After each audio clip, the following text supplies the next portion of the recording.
नमस्कार, जोहार। धुमकुड़िया युवा के प्लेटफॉर्म में आप सभी का स्वागत है। टू द पॉइंट के कार्यक्रम में हमारा आज का विषय है समावेशी विकास। धुमकुड़िया की ऑनलाइन क्लासेस शुरू हो चुकी हैं। इसमें टॉपिक डिस्कशन हो रहे हैं, पीडीएफ नोट्स दिए जा रहे हैं और उत्तर लेखन, ये 3 प्रक्रिया के साथ में इसको संचालित किया जा रहा है। साथ में पीडीएफ में ऑब्जेक्टिव पर विशेष फोकस किया जा रहा है। आइए अब आते हैं समावेशी विकास पर। ओईसीडी अर्थात आर्थिक सहयोग और विकास संगठन के अनुसार समावेशी विकास वह आर्थिक विकास है जो पूरे समाज में उचित रूप से वितरित होता है और सभी के लिए अवसर पैदा करता है। यूएनडीपी ने इसे प्रक्रिया और परिणाम के रूप में वर्णित किया है, जहां लोगों के सभी समूहों ने विकास में भाग लिया और इसमें समान रूप से लाभान्वित हुए। सीधे शब्दों में कहें तो यह आर्थिक विकास को संदर्भित करता है जो समाज के सभी वर्गों को लाभ पहुंचाता है। व्यक्तियों के लिए उनकी सामाजिक आर्थिक पृष्ठभूमि की परवाह किए बिना समान अवसर और परिणाम सुनिश्चित करता है। आइए जानते हैं समावेशी विकास के प्रमुख घटक के बारे में।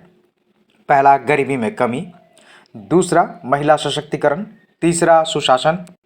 चौथा, शिक्षा और कौशल विकास। पांचवा, सम्मान अवसर।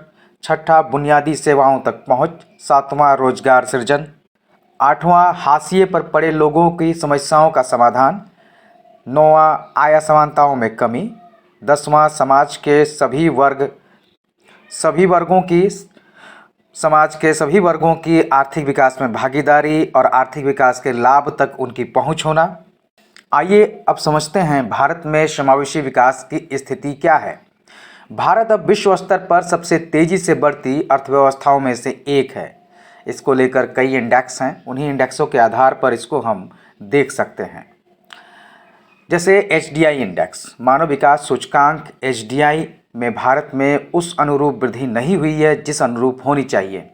2023-24 की मानव विकास रिपोर्ट के अनुसार भारत 193 देशों में 134वें स्थान पर है। अर्थात कहें तो भारत अभी भी एचडीआई इंडेक्स में काफ़ी पीछे है, जबकि भारत को समावेशी विकास अगर सही ढंग से संचालित क्रियान्वित हो जाए तो भारत एचडीआई इंडेक्स में काफ़ी ऊपर आ जाएगा। एक दूसरा इंडेक्स अगर हम देखते हैं जो समावेशी विकास सूचकांक कहलाता है, इसको जारी करता है विश्व आर्थिक मंच। तो इस इंडेक्स में 2018 में भारत 74 उभरते देशों में 62वें स्थान पर था। G20 देशों में सबसे कम समावेशी देशों में से भारत एक था।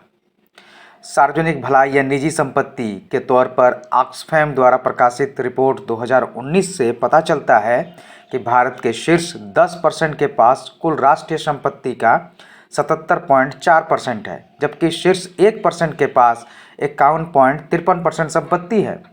नीचे के 60% आबादी के पास राष्ट्रीय संपत्ति का केवल 4.8% हिस्सा है। अर्थात आय असमानता काफ़ी विकराल रूप से भारत में है। समावेशी विकास के द्वारा भारत सभी वर्गों तक अपने आर्थिक उन्नति का लाभ पहुंचा सकता है, तभी इन सूचकांकों में भारत की स्थिति सुधरेगी। आइए समझते हैं भारत में समावेशी विकास की कमी के पीछे क्या कारण है।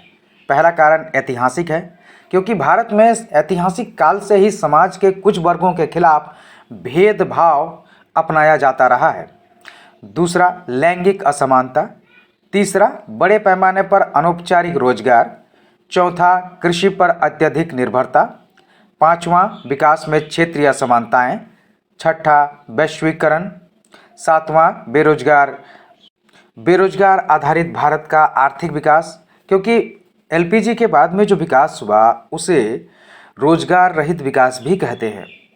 आठवां, सरकारी अक्षमताएं। सरकारी अक्षमताओं ने भारत में समावेशी विकास में बाधाएं पहुंचाई हैं। भ्रष्टाचार, कुप्रशासन, लाल फीताशाही ने भारत के संसाधनों के इष्टतम उपयोग और नौकरियों के सृजन को कम किया है।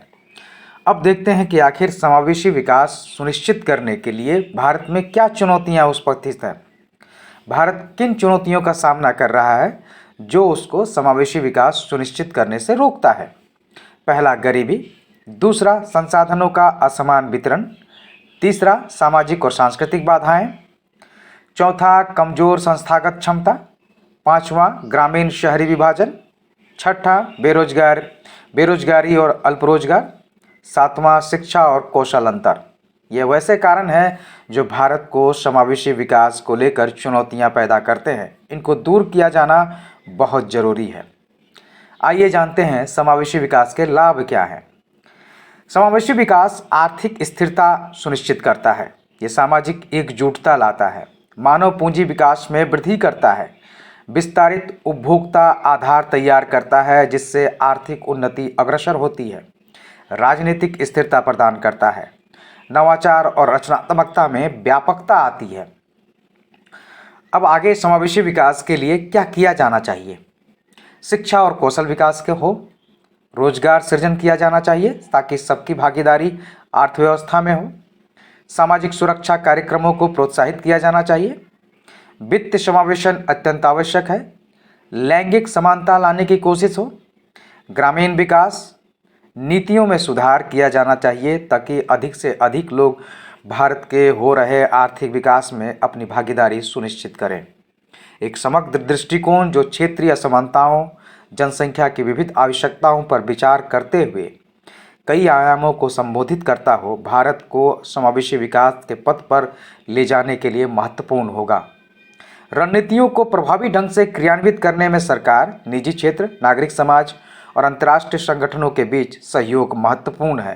तभी देश में समावेशी विकास सफल हो पाएगा। धन्यवाद।